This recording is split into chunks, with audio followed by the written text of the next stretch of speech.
तो क्या हाल है। तो आज हम सॉल्व करने वाले हैं 47 परम्यूटेशन सेकंड। ठीक है जी। तो देखो टाइम तो अपने पास भरपूर है।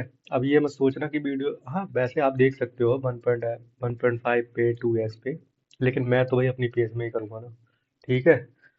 तो कहने का मतलब ये है, प्रॉब्लम में दिया हुआ है given an collection of numbers, array दिया हुआ है। ठीक है, सीधी बात ये है, that might contain duplicate return all possible unique permutation in any order.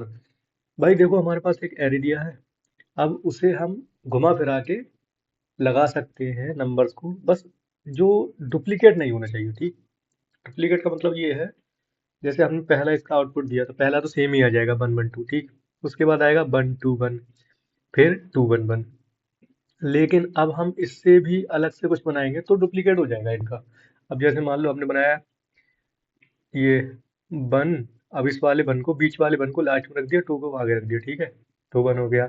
अब हमने टू को सबसे आगे रख दिया, वन वन को पीछे रख दिया। ठीक है, तो ये यूनिक हो गए। अब हम कुछ भी करेंगे, अब जैसे इस वाले बन को उठा के इस वाले बन पे रखेंगे तभी सेम ही है, इस वाले बन को उठा के उस वाली जगह पे रखेंगे तब भी सेम ही है। बाकी जितने कॉम्बिनेशन बनेंगे सब सेम ही बनेंगे, तो वो नहीं लेने, डुप्लीकेट को हटा देना है। बाकी जितने भी कॉम्बिनेशन बन रहे हैं हमारे पास, वो हमें रिटर्न करके आंसर में देना है। ठीक है। तो हमारे पास एक पाइथन में बहुत अच्छा फंक्शन होता है जिसका नाम होता है सेट। सेट फंक्शन नहीं होता, सेट एक डेटा टाइप होता है। अगर सेट के अंदर हम वैल्यू स्टोर कर देते हैं तो वो यूनिक वैल्यू रहने देता है, बाकी हटा देगा। तो कहने का मतलब अगर मैं इसमें ये रख दूं ना, 1 1 2 को अगर सेट में रख दूं तो ये 1 को हटा देगा, सिर्फ 1 और 2 रहने देगा। ठीक है, तो इससे हमारा काम बनेगा नहीं, है ना। अभी तुम सोचो कि मैं सेट्स का यूज करके पाइथन में इसे कर सकता हूँ, कर तो सकते हैं, लेकिन सेट के लिए हमें एक्स्ट्रा स्पेस लगेगी, फिर वैल्यू जनरेट करनी पड़ेगी। ठीक है, तो ये सब होना पड़ेगा, क्योंकि सेट में जैसे ही रखोगे ये तुरंत वैल्यू हटा देगा। डुप्लीकेट वैल्यू सेट रखता नहीं है। ठीक, तो उसके लिए अब हम क्या कर सकते हैं, तो हमारे पास क्या होगा, हम पहले एरे को सॉर्ट करेंगे। सॉर्ट करने के बाद जो भी एरे है हमारे पास उसे यूज कर लेंगे। ठीक है, और जो डुप्लीकेट होगी उसे स्किप मार देंगे। ठीक, इस तरह से हम कर सकते हैं, और इसके जो भी कॉम्बिनेशन बन रहे होंगे डुप्लीकेट उन्हें हटा देना है, बस इस तरह से हम कर सकते हैं। ठीक है, तो पहले हम ब्रूट फोर्स में जो सेट बना के देखते हैं वो भी चेक कर लेते हैं। ठीक है ना। तो उसके लिए तो हमें एक पाइथन की लाइब्रेरी डाउनलोड करनी पड़ेगी, इंपोर्ट करनी पड़ेगी। वो होती है इंपोर्ट, वो होती है iter tool, iter tools from ओ, नहीं नहीं नहीं, इटर टूल डाउन इंपोर्ट करनी है परमुटेशन से। इटर टूल इंपोर्ट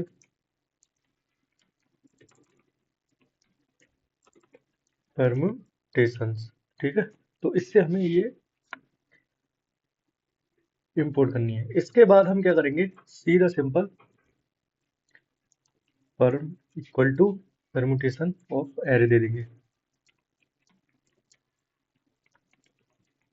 एरे हमने दे दिया। ठीक है, अब इसके बाद हम क्या करेंगे, यूनिक निकालेंगे। ठीक, यूनिक के लिए unique set equal to set of परम। ठीक है जी, ये हो गया यूनिक। अब उसके बाद हम रिटर्न कर देंगे।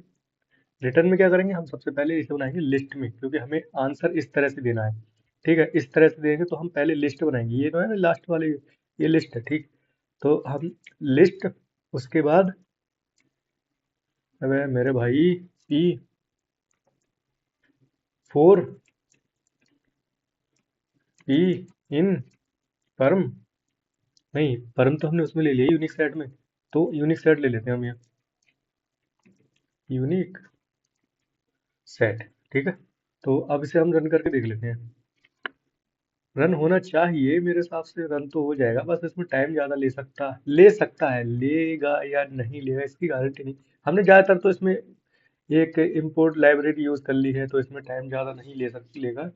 और फिर हमने सेट का भी यूज़ कर लिया, लेकिन अगर से बिल्कुल उस तरह से करेंगे, हम लाइब्रेरी का भी यूज़ नहीं करेंगे, परमुटेशन को और जो फॉर्मूला वगैरह लगा के हम करेंगे, तब टाइम ले लेगा ये। ठीक है, जैसे लिस्ट है, लिस्ट को हम बनाएंगे अलग से, सेट है, हमने तो डायरेक्ट रिटर्न में दे दिया ना लिस्ट। अगर सेट को हम पहले अलग बनाएंगे, फिर यूनिक के अंदर से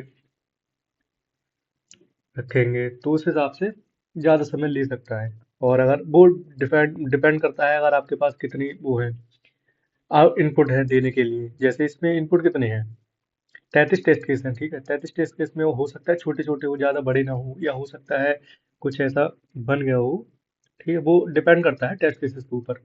तो ये रहा हमारा आज का इसका आंसर, ठीक। हम दूसरे तरीके से कैसे कर सकते हैं, दूसरे तरीके से करने के लिए हम क्या कर सकते हैं उसमें, हम जाएंगे सीधा सीधा एरे को सॉर्ट करेंगे और उसके बाद बैक ट्रैकिंग यूज करेंगे, और जो भी यूज्ड एरे है उसे मेंटेन करेंगे। मतलब मेंटेन करने का वो ये, यूज्ड अगर हो गया एरे तो वो दोबारा नहीं आना चाहिए। तो इस तरह से हम चलते जाएंगे। पहला स्टेप हमारा यही रहेगा कि एरे को सॉर्ट कर लेते हैं, उसके बाद बैक ट्रैकिंग यूज कर लेते हैं, उसके बाद मेंटेन करके रखना है, बस इतना करना है। 3 स्टेप होंगे, 3 स्टेप के लिए अलग अलग स्टेप में हमें चलना होगा, ठीक। इस तरह से हम कर सकते हैं, ठीक है। तो करें या नहीं करें, चलो छोड़ो यार, आज के लिए इतना काफ़ी है। मिलते हैं कल किसी नए टॉपिक पर, ठीक है। तब तक के लिए गुड बाय। अगर चाहिए तो किसी और दिन इसका दूसरा जो भी है ऑप्टिमाइज वर्जन इस कोड का वो भी वीडियो डाल देंगे, ठीक है। आज के लिए इतना काफ़ी है। Bye bye.